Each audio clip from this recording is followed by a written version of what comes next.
Going once, going twice, sold! You're listening to The Property Pod. All right, guys, welcome back to The Property Pod, your easy to listen to and accessible way into the property market. I am Aaron, your host, and I'm joined by Pat, who's proudly making fun of me for getting the intro right. From I think the I'm third excited. time. You got it right, Ad. I did get it right, yeah. For everybody out there, we'll make a blooper reel one day and you'll hear how hard I find it to say accessible and easy to listen to. in the and repercussion. And repercussion, oh yeah. See, I shouldn't make fun of you because if you make a blooper reel, I'm going to look like the bigger idiot out of the two of us. So. Yeah, well, I do have the power to make you look like a mega fool, so play nice. I think we've been able. I think I'm managing less ums and ahs these days. So you could have a solid hour of just me going like a series of dad noises, basically. Did you anyone ever see that the dad, it was pre-COVID, but the dad had recorded the sounds of his baby and he turned it into AC/DC Thunderstruck? No. Who's in the game? No, but now I want to. I'll find it and I'll put it in the show notes and stuff. Obviously, with a newborn, that's why it was sent to you. Yeah, and I imagine this is something you would do. And when I was like, oh yeah, it is something I would do. But yeah, like but it'd be more a John Williams anthem from Star Wars. Yeah, that would be cool. Yeah. Oh, I didn't think of that. Oh, damn. Oh, well, there won't be any real estate stuff done this week. Sorry, Pat. I've got a new project. Really busy. Speaking of projects, last week's episode, we went into the 7 dating or the speed dating, 7-second rule kind of thing. And that inspired you to go and write an ebook, Pat. Sure did. And now available for download. So shout out if you want a copy of it. Yeah, no, I thought it was really cool. Kind of, it was a good jumping off point. And then you've kind of decided like, oh, I'm going to fiddle around with this. And you thought, rather than it just be an audio format and video format, now some people can read up on what you think about speed dating. Yeah, because my knowledge of it is so great. The guy who got married way before the rest of us. And yeah, actually dating never would have been a thing. Like the idea of meeting someone on the internet back then didn't exist. Would have been scary. Yeah. You did the old-fashioned way. It's like when I talked to Park about the time before the internet. He's like, it doesn't exist. What are you talking about? It's always existed. Or when you explained to him that you could only watch your favourite show at 4:00 or the scheduled time that was on the TV. Yeah, like, so... No, Dad, you just turn it on and hit play. I'm like, no, you don't, mate. Funnily enough, at the moment, I've got a group of friends or a few of them because they were in isolation and they couldn't see each other or catch up. They all decided... Do you remember when Blue Heelers used to be on at 8:30 on a Wednesday night every week? Like that was the time you had to watch Blue Heelers. So they started watching Blue Heelers. They've gone right back to the start from episode 1 and now they're up to like episode 9 or 10.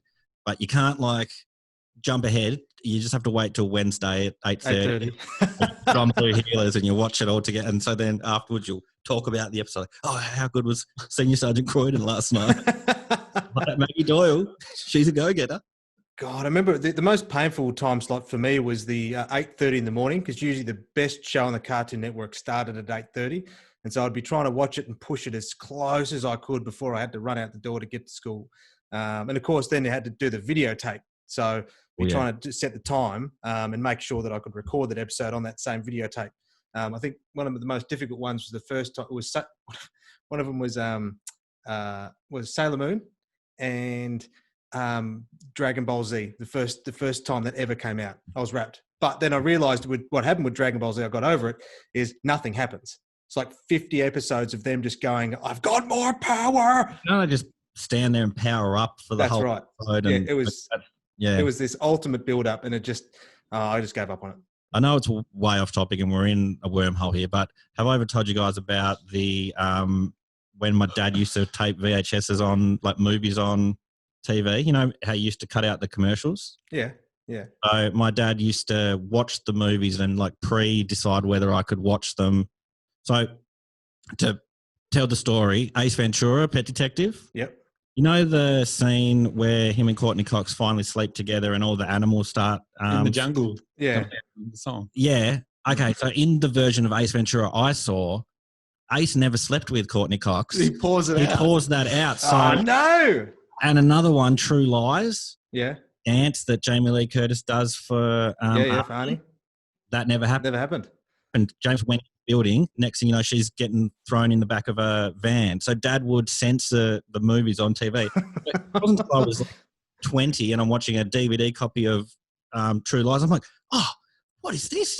And I was just blown away. So the age of the VHS, I know this has got nothing to do with real estate, but yeah, I used to get censored versions from old man of So he's movies taking and an M15 movie and turning it into a PG movie for you. So now sometimes when I'm going back and watching old movies, I'm like, geez, I hope this has got a dad edit. Like if I know that I had it on VHS recorded off TV, like there could be sex scenes in the Mighty Ducks. I don't know. It's not, by the way. It's good for kids. Yeah, but if there were. Sorry, I'm on a tangent today because we are going to be talking a little bit of finance stuff. And He's trying to get his words in quick. I'm trying to pad it out now because I don't know much. I know not much about real estate, but I know even less about finance. Yeah. But what we will do is we've got Andrew Leggett, who's a friend of the show. We'll get him on the Zoom call and we'll discuss kind of what's happening in the new world. Sounds good. You guys are happy with that? I love the plan. All right, well, back in a minute. You won't hear much from me. 414 Real Estate has been operating within the northern suburbs of Hobart since 2006 with their innovative approach to marketing and managing your property.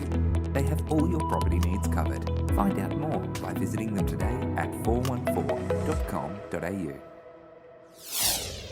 All right, guys, as we mentioned before, we have a friend of the podcast back on the show today. We spoke to him a while back. The world was a different place when we spoke to our good friend Andrew Leggett from Rams, and he's been kind enough to join us today on the show. Andrew, are you there?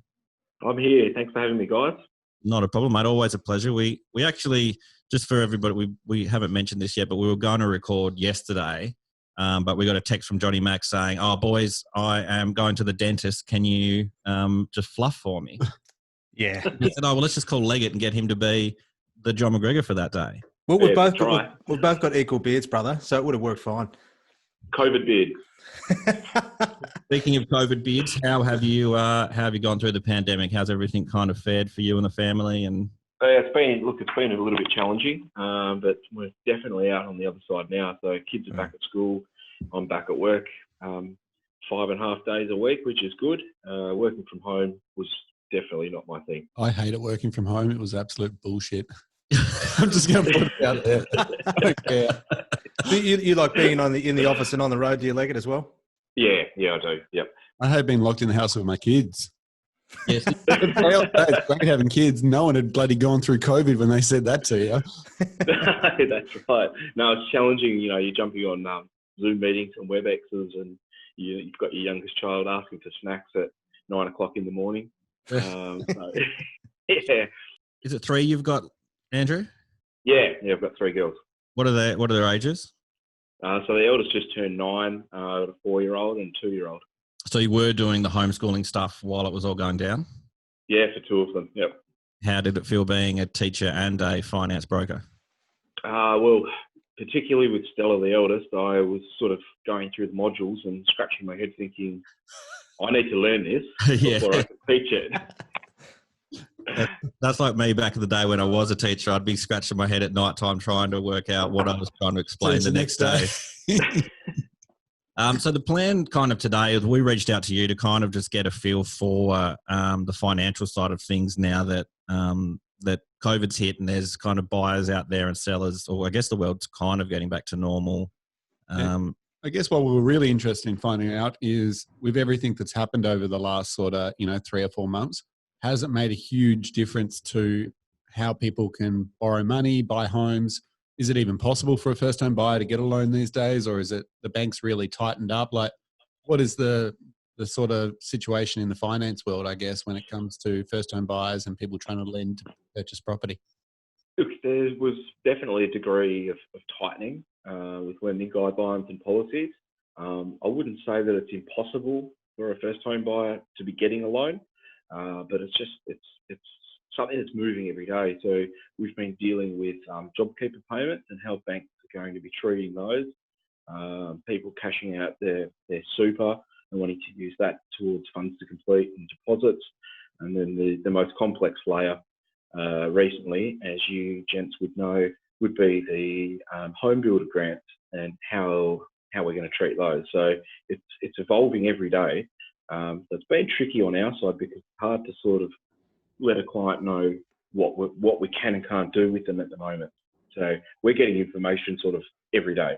Yeah, we found that with real estate when back in March, like you'd go out at 9 o'clock in the morning after reading your emails and you'd get all this advice, you'd provide it to all your clients. And then by 10:30, 11 o'clock, you're sending out a new email with different information because the first information being sort of overridden with new stuff. In terms of that, Leggett, you mentioned that the obviously we're starting with the legislation first because that's constantly changing, and then obviously so the underwriters are all setting their own terms on how they're going to make that work, and then you're trying to just dig out from them, I suppose, because you're not just one product, you're 35 or an infinite amount because you're trying to ensure that the client gets the work. So is that then not only you've got the difficulty of understanding what's going on, but then the difficulty then of who's doing what and how? Exactly. So you might have one lender that'll look at the JobKeeper, but then another aspect of their policy is not going to suit the customer. So, as I mentioned on the last time I was on, I predominantly try and get everything funneled into Rams. That's how we do operate. And it's the ones that don't fit that's where we'll start looking at brokering it out to another lender. So I've been trying to keep abreast of all the changes through the other lenders that I'm accredited with, and just taking it one application at a time with Rams. One thing I've been wondering about, Andrew, with all this stuff is what are the repercussions for everybody out there that's been freezing their mortgages and kind of trying to find a balance with that in the COVID times? Okay, so if someone had frozen the mortgage and then came to me wanting to do something, that's where we'd sort of come across a bit of a hurdle. So the account needs to be fully up to date when we're doing variation. So the sort of advice that's been thrown out there was if you were looking at doing something, do your best not to freeze it. Yep. So it's only a real hardship moment to kind of be like, you're really up the creek without your paddle. Yeah, that's right. And I mean, on the flip side is, if someone if they have frozen for 3 months and come and say, oh, I want to buy another property. Well, the first trigger is, well, you've been in hardship. So what's going on with your job and your income? Yep. So would a better option instead of going down the freezing your mortgage path would be coming to see someone like yourself and just seeing if there's a better option to refinance somewhere else to get a better deal? Yeah, definitely. If the account's healthy and they've been able to manage their repayments, always looking to look at refinances where we package everything back up. Yeah, I think there's a lot of people out there that might have got their mortgage, 10, 15 years ago, not really ever looked at it ever again. And there's probably savings and opportunities there just by having a chat, wouldn't you think? Oh, definitely. A lot of people are stuck on old product. They might think that the rate is great. In actual fact, it's probably not, and there would be a better deal out there for them. So can you explain what you mean by variation? So you mentioned that, someone's coming to you for a variation. Do you mean they're looking to refinance? What does that mean specifically, or what's an example of how that would play out? Okay, so a variation would be let's say a Rams customer. If one of my existing customers comes through and says, I've got this personal loan, I want to bundle it in with the home loan. Or they might say, I'm doing a bathroom and a kitchen, I'm going to need 50 grand. So we just make a variation to their loan. So it's not refinancing it to another lender. It's just increasing the limit to give them an equity release or a cash out. That affects the interest rate, etc., by making the variation. Is that how it plays out? No. So the product and loan term generally stays the same. We just increase the limit, which increases the loan repayments. Yep. So to give you an example of what could be complicated, imagine we've got a house worth $500,000. They've got $300,000 worth of equity, and so technically they only want to borrow 50. You could say, look, there's more than enough. However, the problem is because they claimed hardship and froze their mortgage now. Then they're going back to say, okay, we're all good. We're starting to pay again. How about we start looking at variation? You say you're looking, going, sorry, hold the phone a minute, but we're not where you need to be because you've declared a change of circumstance, even though you may not have. Is that right? Yeah. So, I mean, we haven't had one yet where someone's been in hardship or put in a COVID package.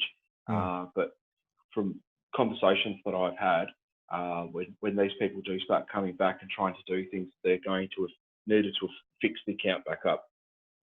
Yeah, fair enough. Well, it's like at the moment, I mean, I'm looking at my, I'd taken off my personal insurance, like health insurance. And of course, in order to get the start reclaiming, I've got to catch up on those old payments again in order to Yes. start making those, being able to make those claims. Are you like one of those people out there that have your legs insured or something, John, like Mariah Carey? No, my chest hair. Ah, excellent.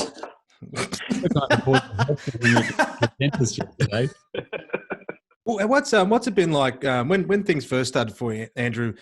How the conversations changed on a daily basis for you at the moment? All right. So when it all first hit the fan, we had a few customers that just sort of went into a panic mode and thought this is going to be bad. I need to just put the brakes on and stop what I'm doing. Yep. And then there's been other people that have just been like, what is this? Business as usual. It's a funny kind of balance because that seems to be the general feeling across everything. Like some people just took it so seriously and did all the toilet paper hoarding and kind of, freezing, still locking all their food. Whereas other people were just kind of like, yeah, whatever, it's pandemic. Like exactly. We just sort of looked at the whole thing and thought, well, what opportunities can we create out of this? What doors are going to open? And the first one was, well, people were probably going to want to be refinancing, on the other side of it. And then the second big door has been the home buyer build, the build grant. And looking at when you consider those opportunities, are they coming true? Or are they still yet to see? So definitely seeing refinances come through, and the inquiry for building has just shot through the roof. It's in the 8 years that we've been doing it, we've not seen inquiry level like this before. According to the newspaper the other day, talking about the building grant, there was that article that you saw with the land down at 7 Mile Beach. Did anyone come across that land down? There's like 83 offers or something. On 7 blocks of land, I think it was. It was absolute chaos, and they were going, high 400s to 300s. Like the land release looked amazing, but that's a lot of offers. But imagine having that land release right at the right time that they're saying like, oh, if you want to start building, this is the time to do it. And then like we had one out of Baghdad last week that we had 9 offers on. Yeah. That's a little Baghdad. So there's been definitely an increase in people interested in land. Which I guess that's the aim of a stimulus package like this, isn't it? It's kind of, we want everybody out there working again, boom, boom, boom. Like it's kind of working if that's the... Yeah, just hopefully that they meet the criteria and can get the benefits of the grant. Yes, and that's Pat, that's a really good point that you do make. It's the criteria, and my gut tells me that the criteria will change when this passes through Parliament. Yeah, because Leggett and I have been talking on and off on the phone over the last 2 weeks, and the fact sheets that come out every couple of days, they seem to have new rules and new regs, and what seemed to be good week 1 is now no longer good week 2. So it's been a bit of a confusing one, this builders grant. And to the point where I've been talking to a few of the builders out there that are working in the industry, as well as people like Andrew, is that you're almost at the point where you've got to tell a a builder or someone that wants to build a brand new home. Yeah. If you get the grant, that's fantastic, but don't rely on the grant as part of the build. So it's like a bonus almost. Yeah, that's one thing I was wondering, like kind of, like how do both industries, you guys, Andrew, John, Pat, how do you guys go about providing the best service and advising customers when you can't actually give them rock solid info? Well, that's the problem. Like in the past as well, with like the first home builders grant, which still exists, but used to be the only one we had. It was very clear cut. If you haven't owned a house before and it's a brand new home, you get $20,000. Now there's many ups and downs, and because it is such a large amount of money, $45,000, there's a lot of risk to tell the purchaser the wrong information and hope that like you don't get it wrong. So that's why when we've been talking to Ronald Young this week, James is from Ronald Young is almost at that point where he said to people, I just can't guarantee you'll get it. I'll do everything in my power to hope that I can help you get it, but I can't sit here today and say, yes, you'll qualify for it just because you want to build a new house. Yeah. So it's been a little bit of a roller coaster ride, this builder's grant. You're finding that as well, Andrew? Yeah, definitely. So I've just been telling my customers that we don't have concrete evidence as to how it's going to work. And that once I do have that I can provide that information. A thought just came to mind too before we'd sort of gone those 10. Is it a good I suppose, change in consumer behaviour in some respects is, it seems to me, Andrew, if you're getting a lot of calls, they're certainly referring to lenders first before they're actually engaging and looking at land. Would that be right? Is it really making sure that they know what they can borrow yet before they just start making random offers and hoping that it works out? Yeah, generally speaking, that's the case. Although, funny story, I have had one recently in the last week where, I suggested the best thing to do was to try and get the client conditionally approved and then start shopping. Get an email on Monday where he signed a house and land package. Right. There are some buyers out there that it doesn't matter what you tell them, that once they've made their mind up, they just go for it. Yeah. No, he saw something on Saturday and just couldn't pass it up. Yeah. Well, that was the same with a friend of mine. One of her mates had, they already had land. Both of them had jobs, and they had property. And then they tried to buy, a random property out. It was like a Buckland, like a huge property. Yep. And they thought, we've got this covered. So they just threw down an unconditional offer. And then, of course, they thought, we've got this in hand, no trouble at all. And the first conversation with the broker saying, this ain't going to happen. And they're like, oh no. What have we done? And what happens there? Well, I mean, the problem is that when you've got a contract unconditional and you've put the deposit down, well, that's when, you're at risk of the default clause in the, standard Tasmanian contract. I'm not talking about anything else at this point, but if you are at risk of default, you're at risk of losing your deposit. So they'd sort of gone in blind faith thinking, no, we've got this in no trouble whatsoever. Put an offer down, put a deposit down. I don't know much more than the story of that, but fortunately enough, they found a way of getting out.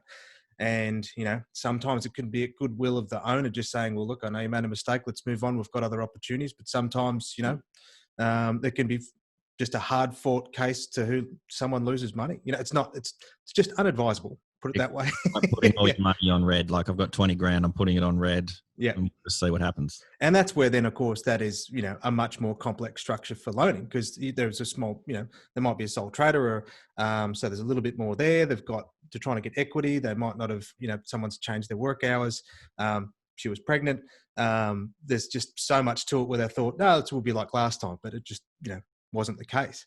And it makes me think then, is it when, I think, harking back to your point, Leggett, where people have obviously taken advantage of different stimulus opportunities, and now they're going to be coming back to you saying, okay, now we want life to return back to normal. It might just not be as easy as that. Still, could be 3 to 6 months before they've got a proven restream of income where they can be conditionally approved. Would that be something that could play out? Yeah, that's something that definitely can play out.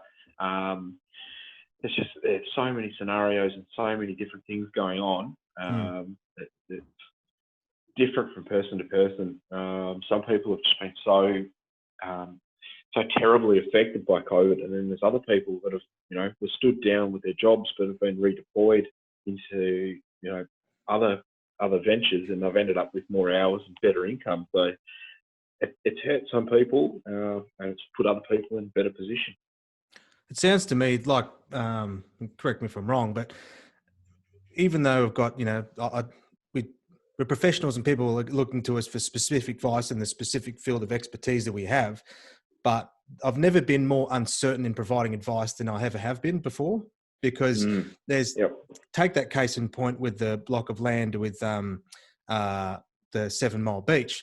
Now, it would seem to me that regardless of the government stimulus, the sentiment was that people have just been wanting that hectare at 7 Mile for years. And there was people that have just built and they're like, I don't care what it takes. I'm going to buy that block of land. And that release probably would be popular no matter what is happening peripherally around the world, because they said that out of, I think it was either 8, 9, 10 blocks, out of the 82 offers they received, 80 that's 80 separate people were from locals. They're all local. Yeah, that was pretty amazing as well. So, and that's where then, like even to our situations, it's just so individually driven, specific suburb, house, unit, individual. It's been hard. Like when they're looking, so what's been happening? It's like, it's everything's happening all at once in so many different paces that, it's been a long time. I certainly haven't experienced it to this degree of the variety of what's happening. I've got no better word for it. It's just uncertain of this, being specific. It's like we don't know until we go. I want to say for all the people only listening and not watching on video, John's doing some amazing hand movements through the part of this. I can't tell if that's when he's starting to flounder that he puts in the movements to sell his story. Yeah, I guess it's that. But I always do it. No matter if I'm face to face, I think it's worse. Yeah, it's just always movement. I suppose I'm visually seeing what I'm trying to say, and just starts coming out in hand gestures. I like it. Right. Well, I'm glad we go video. Yeah. I think what I've taken away from this morning just seems to be that there was a little bit of nervous energy back in March, but everything seems to be getting a little bit back into a normal way of life. Is that a fair indication, Leggett?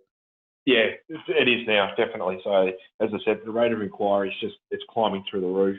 So, I won't lie, I had a very quiet patch there for a couple of weeks, but it's bouncing back now. So, yeah, awesome. So, if you're a first-time buyer out there, there are still opportunities by the sound of it. Oh, definitely. Yeah, we've got to look at everyone's situation, on its merit. But there's still definitely opportunities, and Rams are still offering $2,000 rebate on the first-time buyers as well, so which is handy. It's just the fundamentals, if you are looking for advice, haven't changed. It's just getting your paperwork and your history in order so that you can get that I'll say deal or get your loan through more effectively and faster. But I guess it's just in this instance though, then they're probably going to be they're just throwing out a few more hoops than you would have had to jump through 6 to 12 months ago, I guess.